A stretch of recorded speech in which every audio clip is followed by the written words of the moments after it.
ফেলো মাখো তেল। 10 লাখ টাকা দিলে পাশ নিট পরীক্ষায়।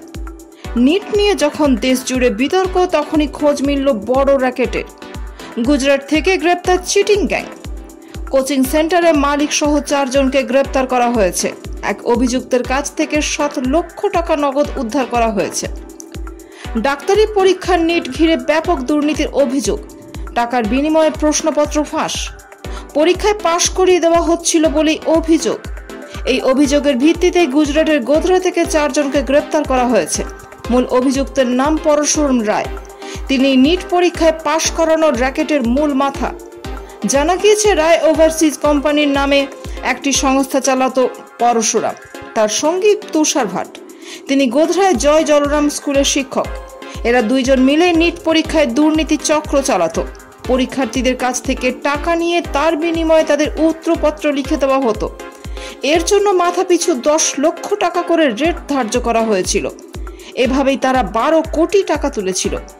তাদের আরো বড় পরিকল্পনা ছিল। পড়ুয়াদের থেকে কমপক্ষে 26 কোটি টাকা আদায় করার ছক কষেছিল অভিযুক্তরা। বিষয়টি সামনে আসতেই জেলা শিক্ষা আধিকারিক গোধরা তালুকা পুলিশ স্টেশনে অভিযোগ জানান। এরপরই তুষার ভাট ও পরশুরাম রায়ের বিরুদ্ধে অভিযোগ দায়ের করা হয়। প্রাথমিক তদন্তে জানা গিয়েছে, আরিফ ভাহরা নামে এক যুবকের মাধ্যমে দুর্নীতির চক্র চালানো হতো। আরিফই পড়ুয়াদের কোচিং সেন্টারে ভর্তি করাতো। অন্যদিকে পরশুরাম রায় নামে কোচিং সেন্টারের মালিক ও আরিফের মাধ্যমে তুষার ভাটের কাছে 26 জন নিট পরীক্ষার্থীর যাবতীয় ডিটেলস পাঠিয়েছিল।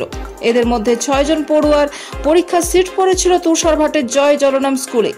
বাকি 20 পড়ুয়ার সিট পড়েছিল জয় জলরাম স্কুলের আরেকটি সেন্টারে। গোধরা জেলা শাসকের কাছে প্রথম অভিযোগ আসে। এরপর ডিস্ট্রিক্ট এডুকেশন অফিসারের নেতৃত্বে তদন্ত শুরু করা হয়।